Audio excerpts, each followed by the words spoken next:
Let's read it. This is the book of Luke, chapter 2, verse 1. And it came to pass in those days that there went out a decree from Caesar Augustus that all the world should be taxed. And this taxing was first made when Cyrenius was governor of Syria.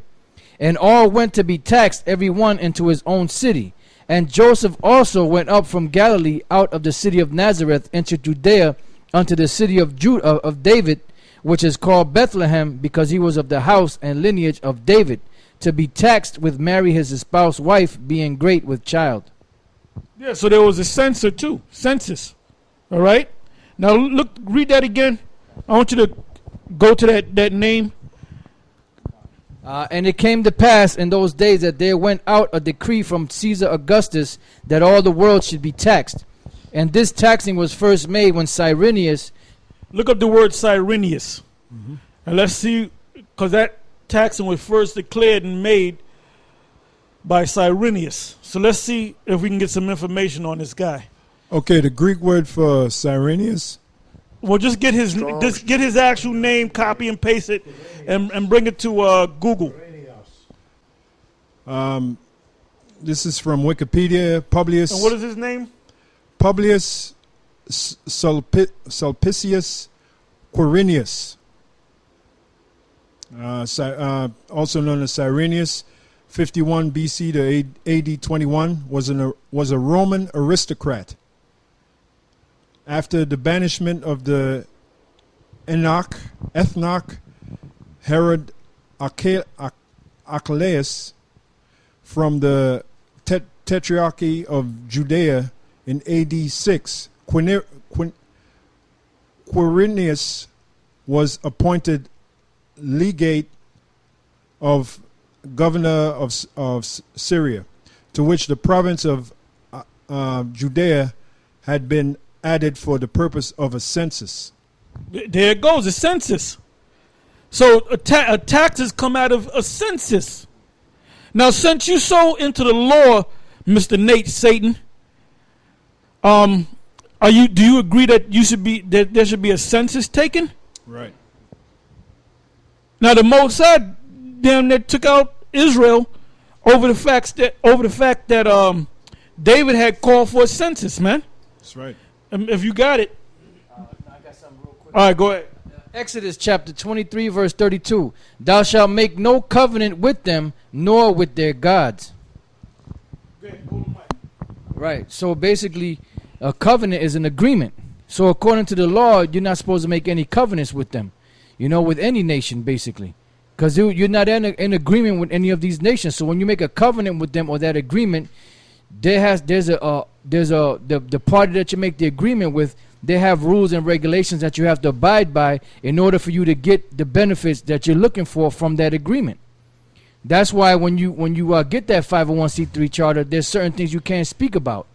And that's why some of these guys don't teach about the mark. They don't teach about certain things. Why? Because the fact is that they have a gag order on them, and if they go against that gag order, they risk losing that 501c3 status. You had something?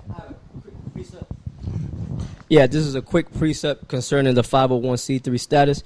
This is 1 Corinthians chapter 10, verse 20. But I say that the things which the Gentiles sacrifice, they sacrifice to devils and not to the Most High. And I would not that ye should have fellowship with devils.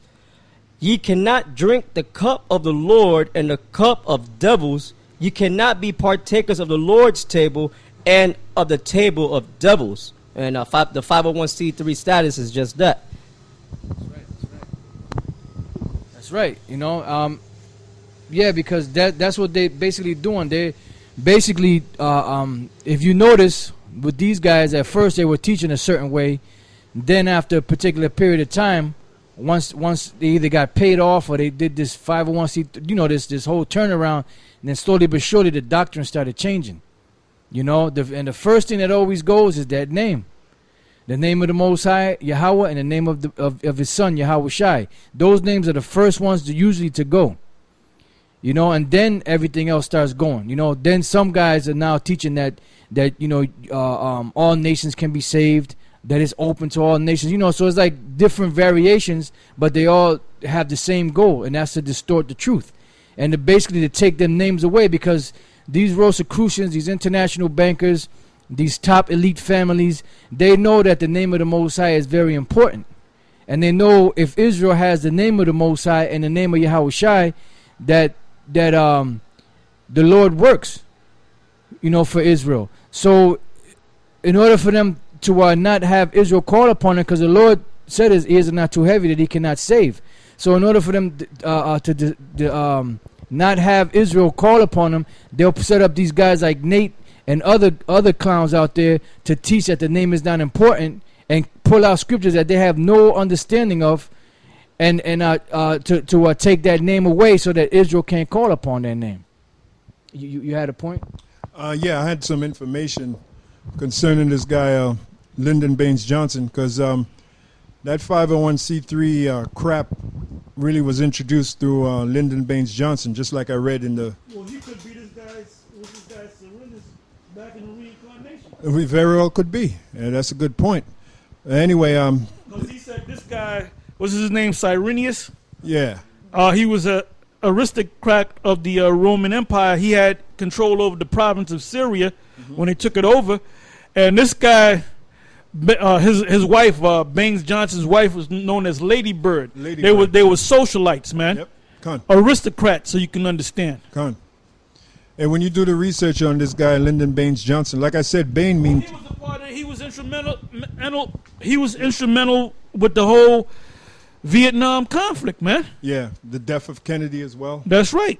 Yeah, anyway, it says the government owns and runs your church and its doctrines. Now, this is another take on the 501c3 tax-exempt organization. It starts out saying the government owns and runs your church and its doctrines. Now, this is concerning Lyndon Baines Johnson. It was not just President Lyndon Johnson who wanted to eliminate the church's impact on society. Lyndon Baines Johnson was Jewish. I ain't even know that. He's a so-called Jew. There's always a so-called Jew behind something, man. There you go. Hey, well, the synagogue of Satan. Lyndon Baines Johnson was Jewish, so-called Jew, something few people knew then or know now. And I'll bet you that his real name probably wasn't even, his last name at least, probably wasn't Johnson. Probably was some so-called Jew name. Yeah. Should have wit. If you copy and paste his name and go to Google, it probably give you the original name.